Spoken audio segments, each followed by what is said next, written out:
Hey, great day, everyone. Welcome to the Overthinking's Overflow podcast. And today I am talking to service providers. And so I know that you feel like this season has been here before. We feel like we've been flipped upside down multiple times, especially in the last 5 years. And so we are going to be talking about today, is your service based business, is your private practice, is it recession ready? Matter of fact, is it politically chaos proof, because we know a lot of things are happening in today's world around us that impacts our business. And so let's go ahead and get started. And I'm so excited to talk about this topic today. One of the reasons why I chose this topic is let me give y'all some context. I've been in business for definitely over 15 years. And as a clinical psychologist, as a CEO of two companies, I am first and foremost a service provider. And what I have found when I have checked in or coached or mentored other service providers, I realize that sometimes we can be very, I'm going to say, naive to really look at what's happening around us, especially if you receive private pay or maybe even you receive funding like grant funding and things like that. And so, what I'm going to do today, just to help you really assess the stability of your existing practice or your existing service based business, is I'm going to walk you through a set of questions. Some of them are going to have some examples, real life examples that you can apply to your business. Because let's be real, we've technically been through about three major crises, probably four, in the last 5 years. And so, to set the tone, we all know what happened in 2020. So that was a big shift for people who were in the service based business, but maybe not online. So everything quickly changed overnight, right? And what happened in 2020 for service providers is that your business potentially ran faster than what you originally anticipated. So it grew, it felt like overnight. You really did not have to market for clients, especially if you were a person of color, because all of a sudden, people who needed service providers that were seeking more of a diverse provider, they all of a sudden came out the woodworks, right? And so we have that situation. And then depending on where you lived, I live in Southern California or I live in Southern California. If you were in more strict states, we were living through that open, close situation for like 2 years almost, right? So then we thought that we were out of the wood after multiple strands came along, right? So our business was online, it was flourishing. Our business financially more probably was more than stable, definitely in a state of overflow, right? And then this thing called inflation like followed a couple of months later, and it did not leave, and it definitely shook things up. So, well, how did that impact service providers? Well, if you understand your history, or if your parents have explained why they may not get comparable pay as they should for what they do, or maybe how long they've been at their job, back in the like 80s or 90s, I can't pinpoint the exact year, but something occurred with a shift in our financial industry within the job space, and jobs no longer increased people's pay to match the cost of living. So over time, our world was already outpacing us. But when inflation hit, it definitely just, I'm going to say, slapped us in the face if you try to ignore it, right? So not only did it come, but it stayed. And then it was like a second wave of it when we thought it was going to go. Now, I want you to think about, if you had a business at that time, what did you notice happen? Did you notice that it was harder to get clients? Was it harder to keep clients?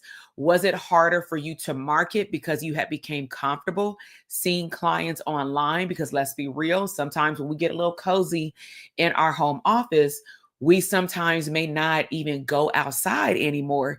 And we're going to talk about how that plays a significant role today in terms of when you're comfortable, you see no growth. So we went through like two phases of that. And then we thought we were I don't know, maybe about to come into something well, then we all know what happened in the last 6 months. There's just been a lot of changes and shifts within our US government, right? And it doesn't matter what side of the field you play on, everybody's, for the most part, being impacted, especially if you serve the public. Okay. So I am going to go through a set of questions. What I would like you to do is really think about how this is impacting you right now, even if you really overlooked it or didn't even consider it. And if this is something that you need to go back to the process, of course, you always have the video or the podcast episode to rewind. Okay. So let's go ahead and jump into it. So these are all assessment questions. What happens to your practice, or what happened if you had a practice, or a self like provider based business? What happened to your business or your practice the last time the world felt unstable?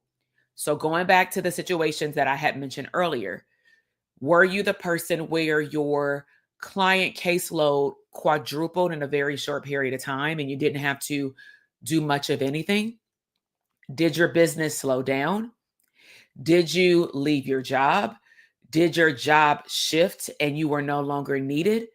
Like, there were a lot of things by choice and or by force that happened in a season where your service-based business felt unstable, okay?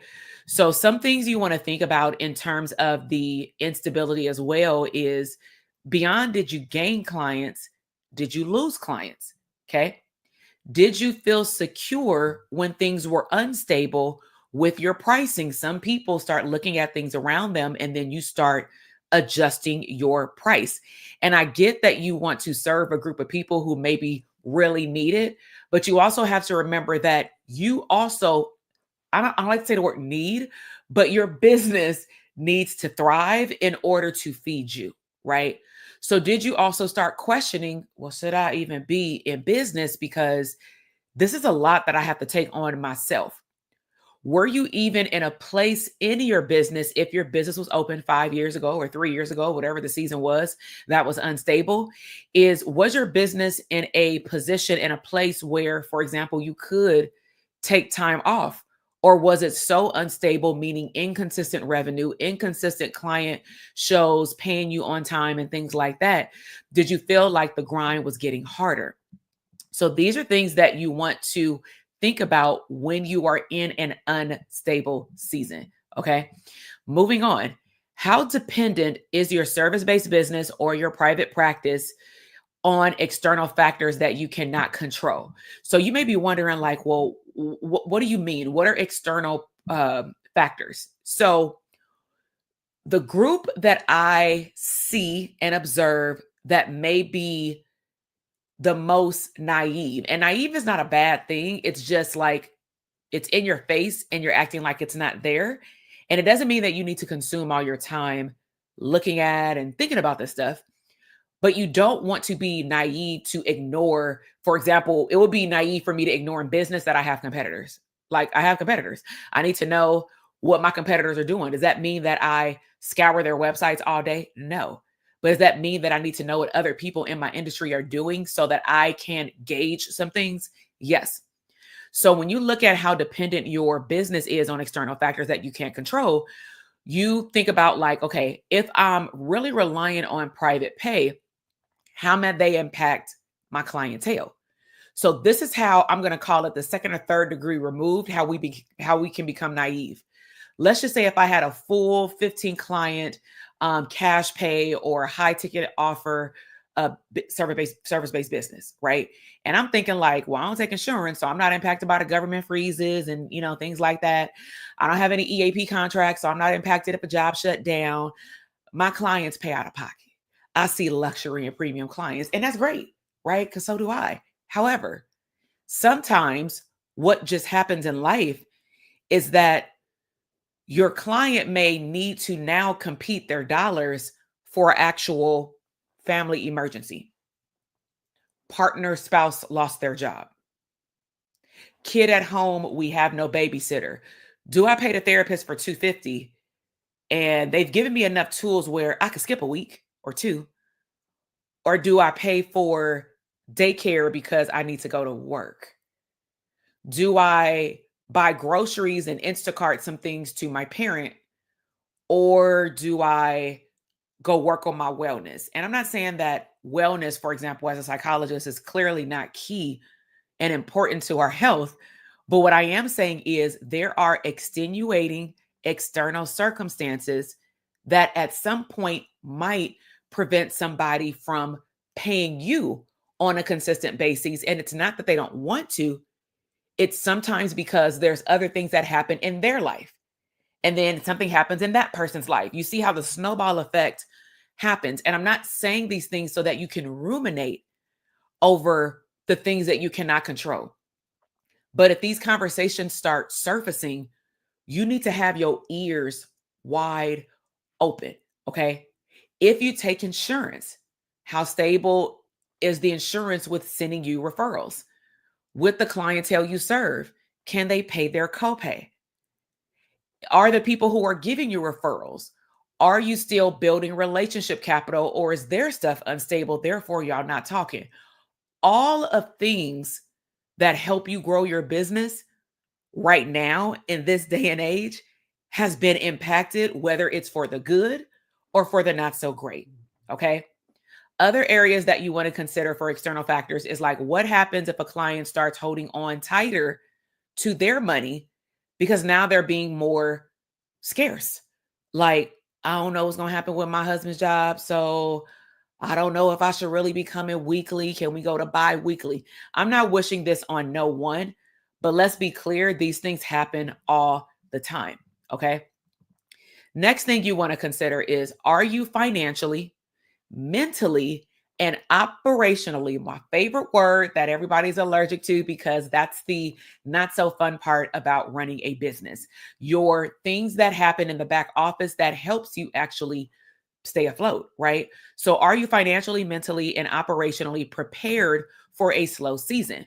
So slow season can look simply like it's summer and your clients aren't coming in as frequently, or referrals have slowed down.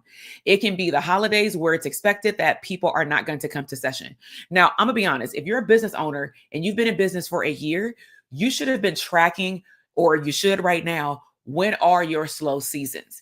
And something that I tell people who work with adults in a service-based business is, never assume because you don't serve kids that the times where kids will be out of school, your adults won't be impacted, because those adults may take care of kids. Those adults may work with kids. If you serve, for example, teachers may want to come in the summer and their slow season is all year because they're over inundated with paperwork and building out a curriculum, right? So when you think about all these levels of stability, think about things like, do you have, I call it an abundance fund, but there are different types. I don't like the word emergency because emergency just tells me that something bad is about to happen. But abundance fund can be a home abundance fund. It can be a travel abundance fund. It can be a maternity abundance fund. It could be rainy day abundance fund. Rainy day could be allocated toward, you need new tires. Like, we need new tires right now. Tires are not a joke. My car is not new. My car, thank goodness, as of, what was it, the end of last year, my car was paid off in full, $50,000. Oh, I was so excited, right? But my car is not new. Do I desire to get a new car right now?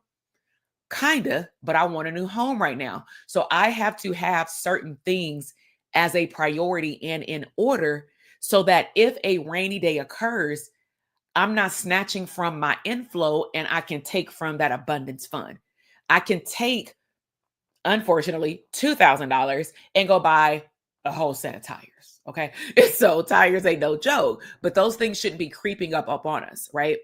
Another thing you want to consider is, if you do have other streams of income beyond your one-on-one service-based business, are they streaming? Or are you still in the idea phase 6 months later after you start building whatever the thing is?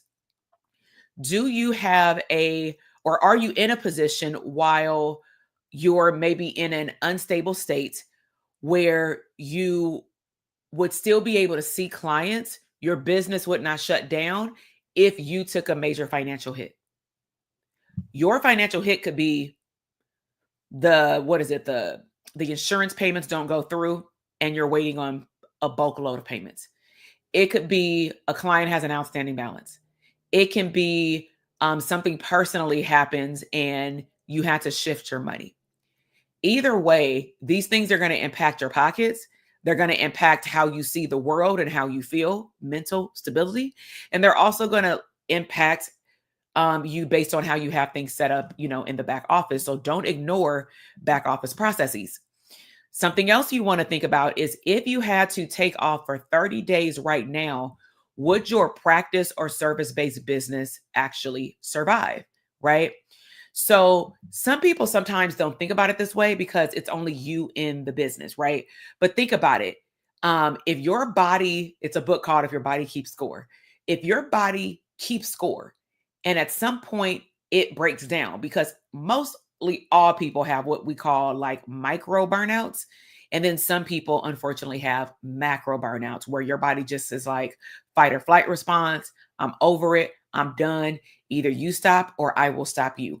And it always stops you when you don't want it to stop you. Like when you're trying to take a vacation, then that's when you get sick, right? So you want to ask yourself, are you the sole engine of keeping everything running? And while I understand that that's the way that most of us have started our business, once you've been in business, I'm gonna say even for 6 months, it will be very clear that you cannot run that thing by yourself if you want a life, right? If you don't want to be thinking about and doing things in your business all the time. So what is the plan that you have, if you have one, so that if you do have to take time off, at least your back office doesn't fall apart? It doesn't mean you can clearly see clients, but do you have a system in place that puts people on a wait list? Okay. So let's go on to the next one. And if you like these questions, or if you find that something like triggered your interest, like, wow, I need to really think about that some more, like drop it in the comment box. So, do you have systems in place? Since we just talked about systems, do you have systems in place that make your business run smoother, even when life gets unpredictable? So, when you think about systems, you want to think about, what can I automate in my business? What can I do in terms of marketing to make sure that I'm continuously getting in front of new people? What are some things that I can get off my plate and actually delegate to a person?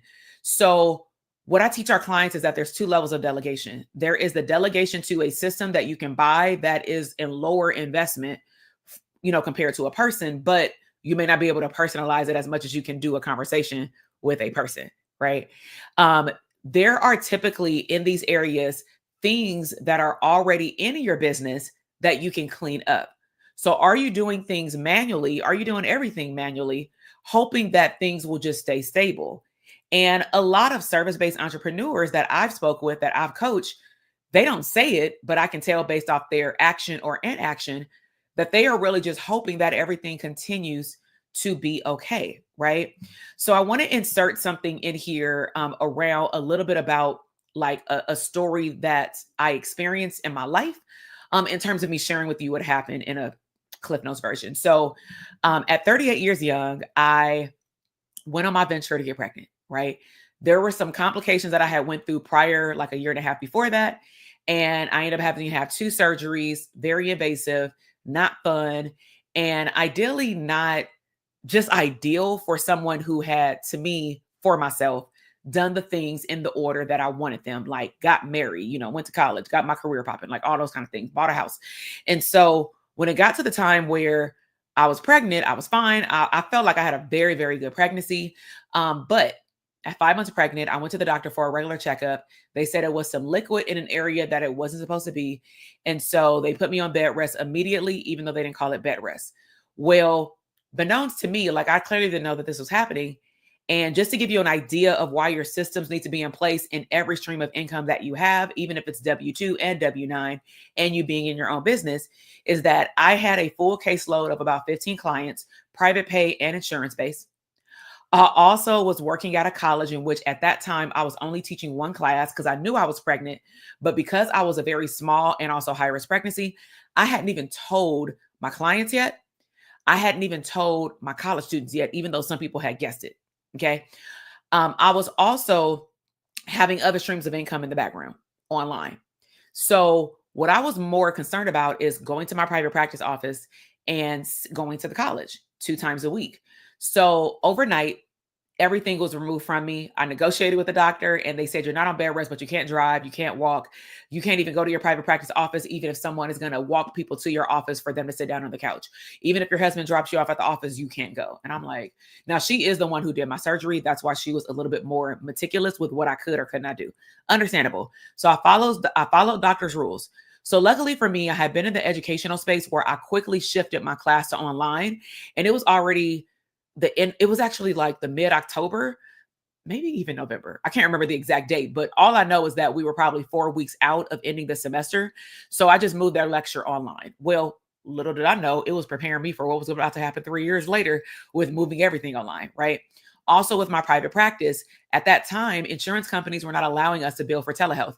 So all of a sudden I had to start meeting with people and calling the insurance or arranging it with some of my clients to do telehealth. But again, to me, everything happens for a reason because that prepared me for a later season that most of us didn't know was happening. I got pregnant in 2017, had my son in 2018, and then we all know what happened 2 years later. So, what I'm trying to get at is I'm very thankful that I took out the time to build out my private practice beyond progress notes.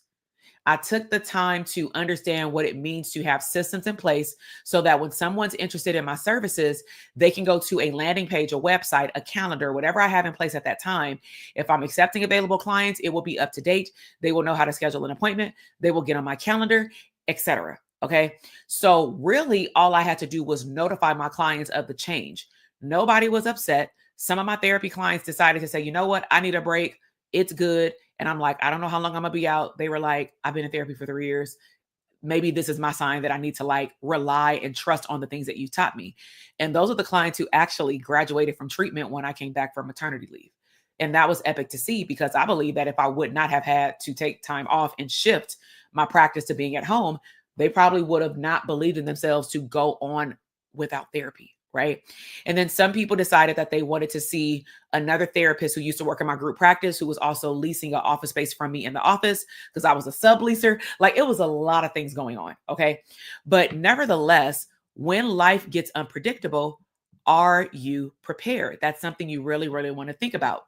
And so before I continue with the second half of the questions, if you are new here, my name is Dr. TK, clinical psychologist, therapist, business coach, and mentor, all about scaling your income into multi six figures, even a seven-figure brand. Right now, we are in service-based solo business, solo practice season. So I just want to make some announcements. If you have not heard, we are actually having a Unshakable Therapist event starting next Tuesday. And so if you want to register for it, just check out the link in the description box or in the show notes on the audio podcast. You can also head over to Instagram as well.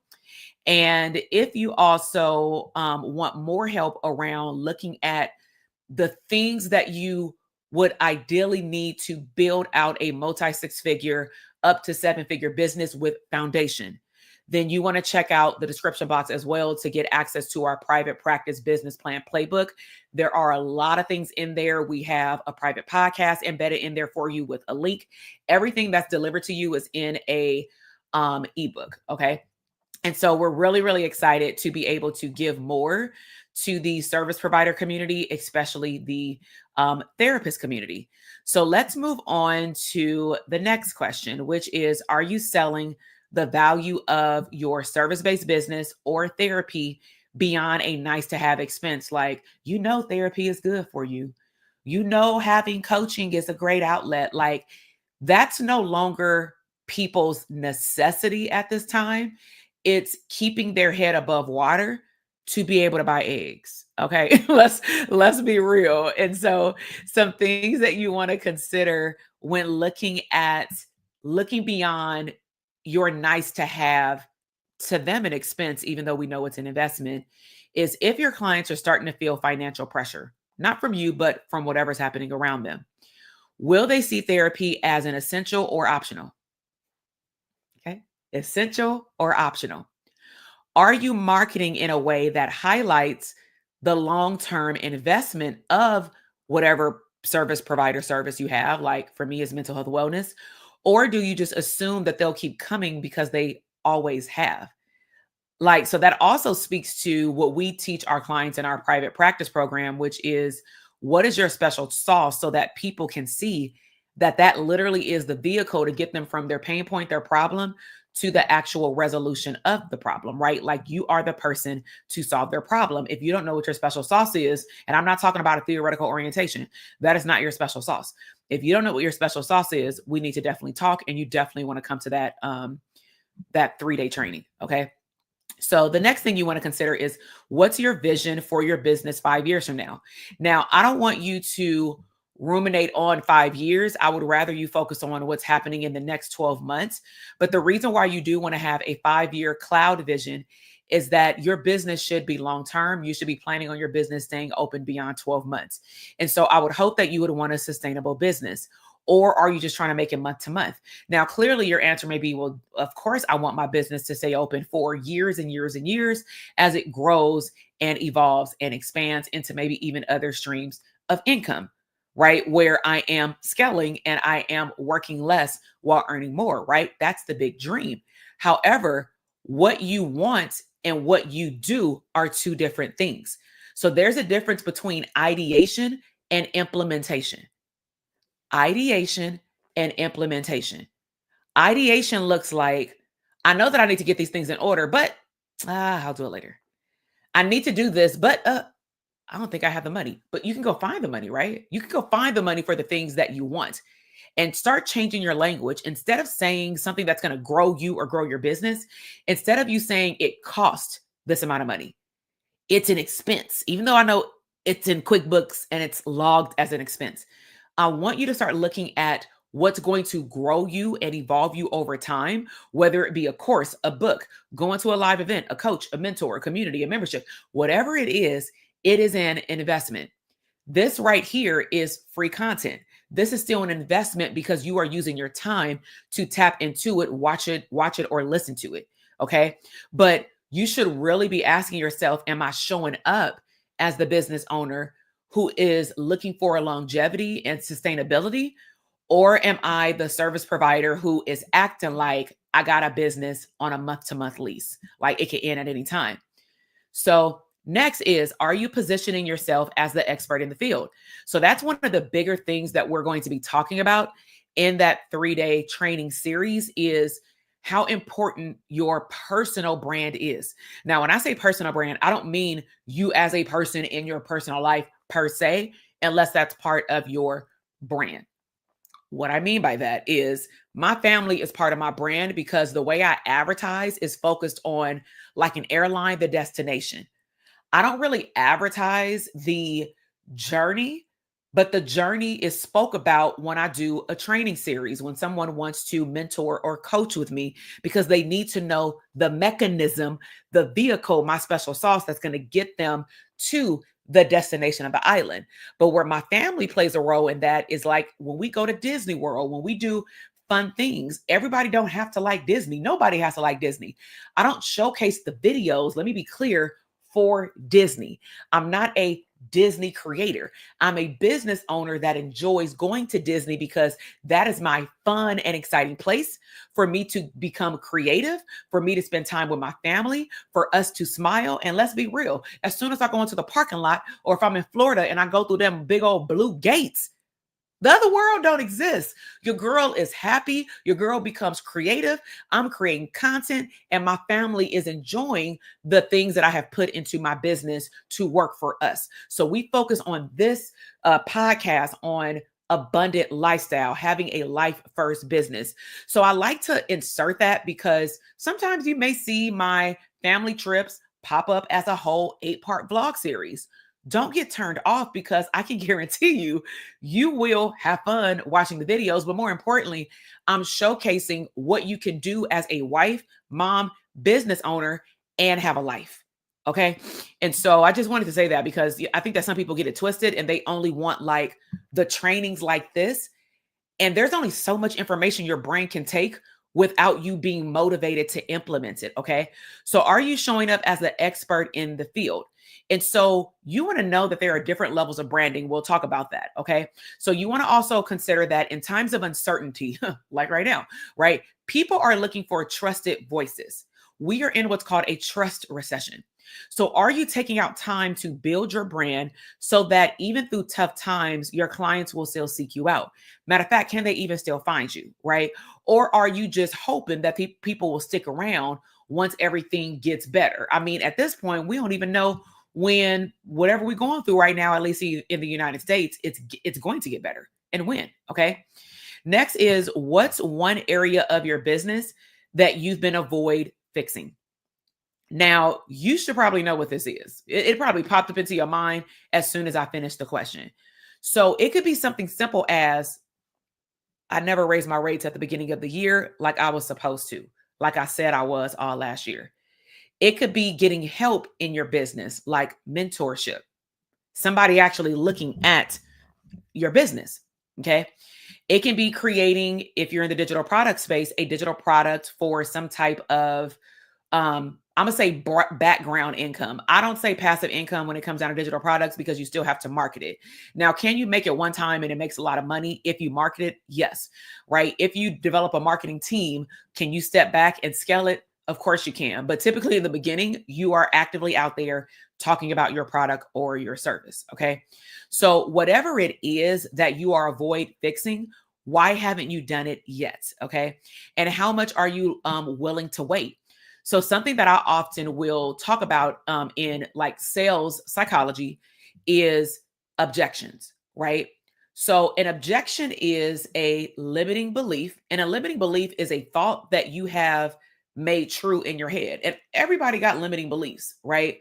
So sometimes some people's limiting beliefs become so like paralyzing that you can't move, right? So when it comes down to your limiting belief, do you believe that you can actually double your income, if that's your desire, by the end of this year with the information that got you here?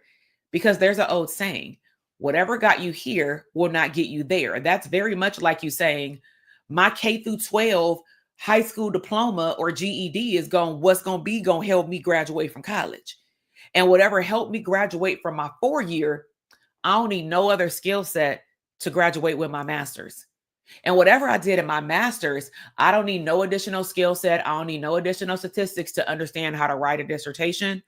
I don't need no other skill set to get licensed. I know everything. Like, this may sound absurd for y'all to hear me say this, but in essence, that's the message that you are giving to your business when you really think that going to school or having a job or doing some internship hours has prepared you for having a business. Let me be clear. You put in, I don't know how many years and hours between TK, if that's where you started school, up to your highest degree or trade or training. Then you probably worked for free and some of that to get your foot in the door, get exposed. You mean to tell me that probably 30,000 plus hours of your life is equivalent to you rolling out the bed and saying, I want to be a business owner, I want to be an entrepreneur, I want to make more money, and everything should come naturally to you? This is a whole nother skill set. It is literally another major.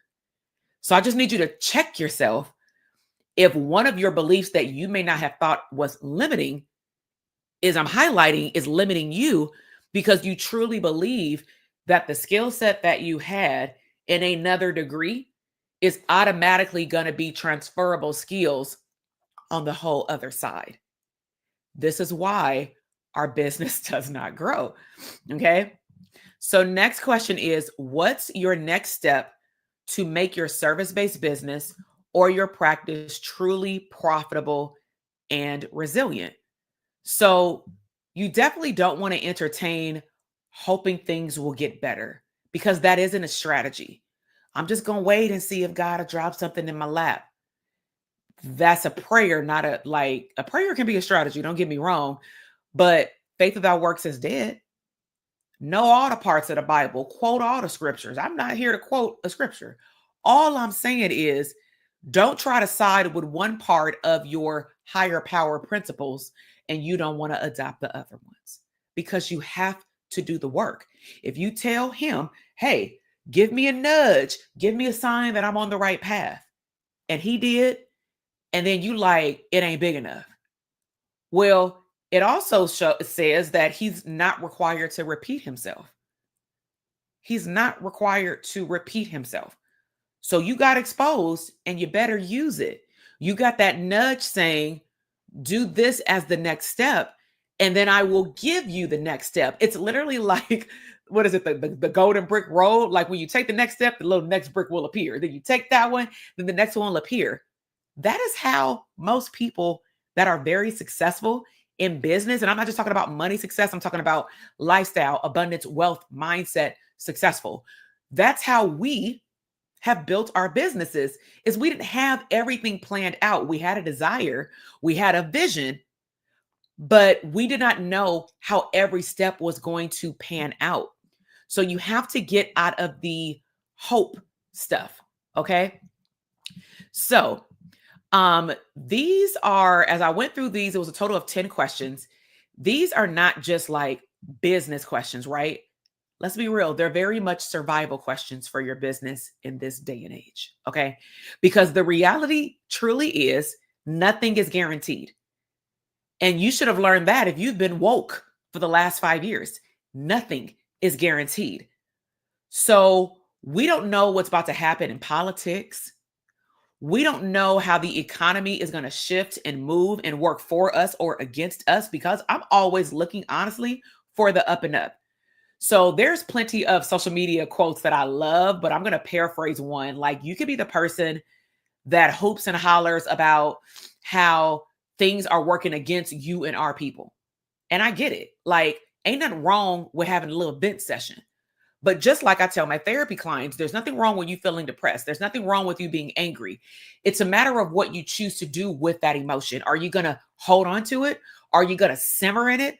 Or are you going to see, how can I get out of it? How can I make the best out of the crappy situation that I am in? Because your girl going to come out on top. That's what resiliency means. All right. So what we do know is that you have full control over the vision that you cast over your business, because I want you to survive and thrive. I want your business and your life to be abundant, which means that you have to start preparing for the future. You should not just be going day by day. So if you're still listening, or if you've tapped in at any moment and you thinking like, wow, even like one question got me thinking that either I don't have my stuff together as much as I thought, or maybe you're in the beginning phases like, yo, I don't even know where to start. Then again, I'm going to invite you to our 3-day training series. Okay. So it does start on Tuesday, February 25th. Oh, that's cool. Like the numbers are 22525. I just recognize that. And so it is February 25th. I'm about to say lower next year, but next Tuesday. It is called the Unshakable Therapist, but it is for all types of service providers. So let me define service providers. Okay. So service providers are therapists of all levels, social workers who want to build out a clinical practice, which means that you got your clinical documentation in order. It can be those, I've coached people who have been nurse practitioners. I have coached people who have had a behavioral agency.